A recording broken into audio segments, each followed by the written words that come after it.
I really want to talk about people, because I think there's hidden potential in your S&OP, but not just in your systems, not just in your processes, not just in your data, but in your people. Slimstock has 1,800, just under 1,800 customers who are very happy. 98.3% of them repeat and renew from a license point of view. And we're enabling people to put that capability into place right around the world. I was on stage a couple of weeks ago with somebody from Sonepar who's very, very happy with the system that we're helping them to roll out around the world. But I want to talk about your people this afternoon, not just about your systems.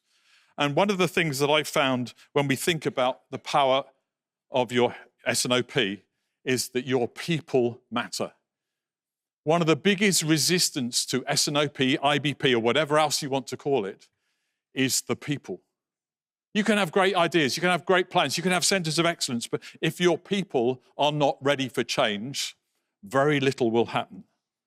And so I want to encourage you to think about a number of things. One is, when you think about your S&OP, think about the opportunity to cross-pollinate and cross-communicate. You have diamonds in your hands. Your team has diamonds in their hands. From an S&OP point of view, you have the kind of data that some of the other people in your business are crying out for. How can I make these kind of statements? Well, I've coached a couple of people recently who are CFOs, chief financial officers, and they're now responsible for supply chain. And they've said to me, Dave, how do I manage this beast? What do I do? And I said, well, you've got to think about it as something that you are in control of. And are you differentiating your business through your supply chain? Martin Christopher, a professor of supply chain at Cranfield, said in the 21st century, companies will compete on supply chains and services, not products and prices. And that's driven through the S&OP. That's driven through our ability to be able to deliver this kind of capability and leverage it. So use that kind of data. Let's look at how supply chain is represented on the board.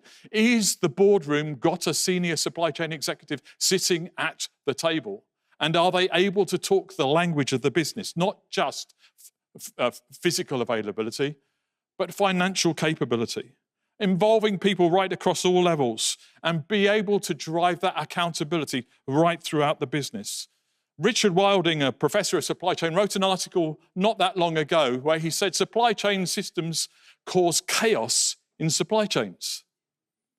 And then when you drill down underneath this, and guys, I'm not knocking any supply chain planning platform here. If you just drilled one layer down, he said, number one, senior involvement. We've already heard that a number of times. Keep senior involvement in your S&OP, IBP processes. Don't just see it as a project. See it as a culture change. See it as something where you're going to measure things differently. And as you're going to measure things differently, you're going to drive things differently because it's a business conversation. Number two is make sure that you continue to invest in training. And one of the things that Slimstock spent quite a lot of time and energy recently is driving towards academy, where we're equipping people to be able to use the system, but also to be able to think differently in terms of driving their supply chains better and more effectively. And invest not only in the people you've got, but the people in the future. So don't have the habit of continuing to drive the same behaviors. Your business will change. It will either change because you're trying to compete with different competitors, or you grow through mergers and acquisitions. I did a project 3 years ago that was working with a pizza manufacturer in France. And they were a frozen pizza manufacturer, and they acquired a fresh pizza manufacturing capability. And they said, we've got two completely different supply chains. And I said, really? You're making pizzas?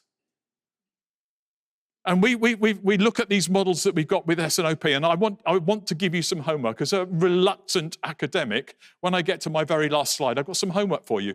If I'm going to spend 10 minutes with you, I want those 10 minutes to be useful. So hopefully you will write something down and take something away, even those software providers in the room, that's something that's useful for you to do. Because otherwise we've just wasted 10 minutes together. So I will have some homework at the end.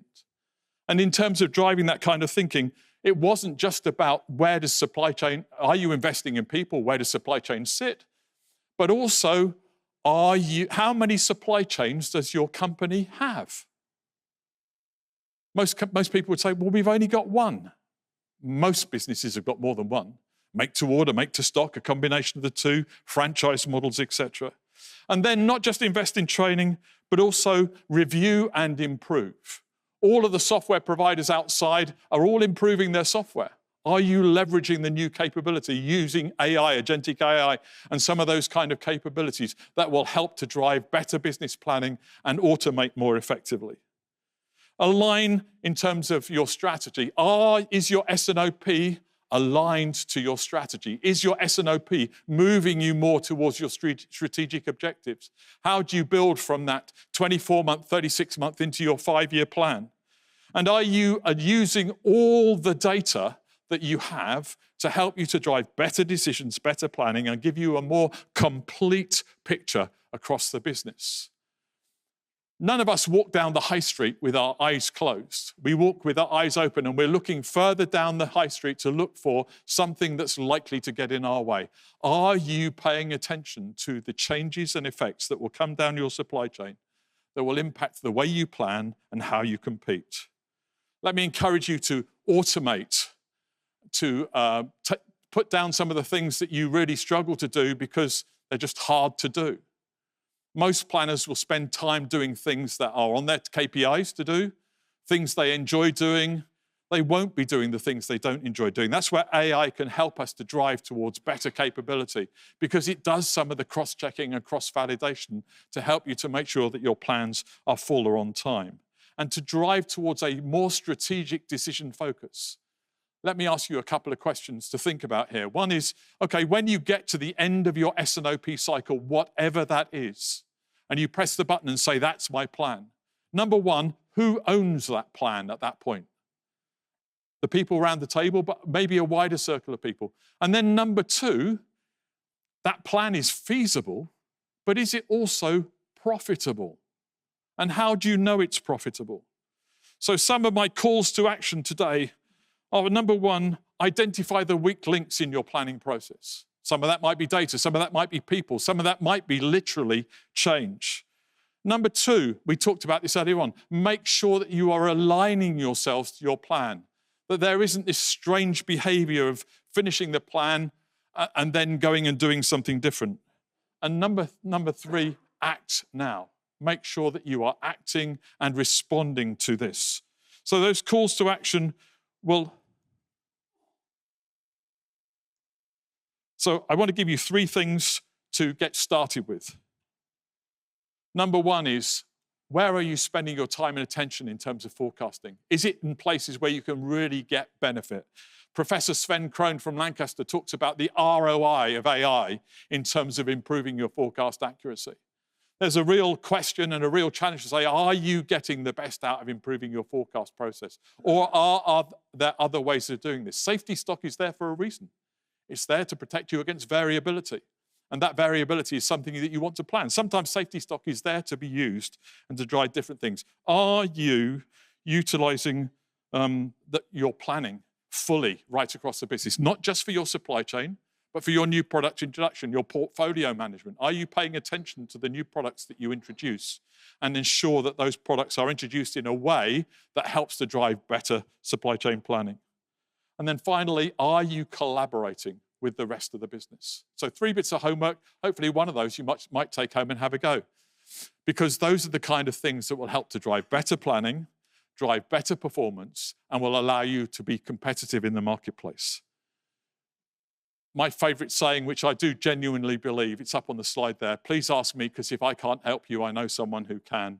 I genuinely believe that to be true for us, and also us at Slimstock, that we help to drive better planning and better planning processes. Thank you.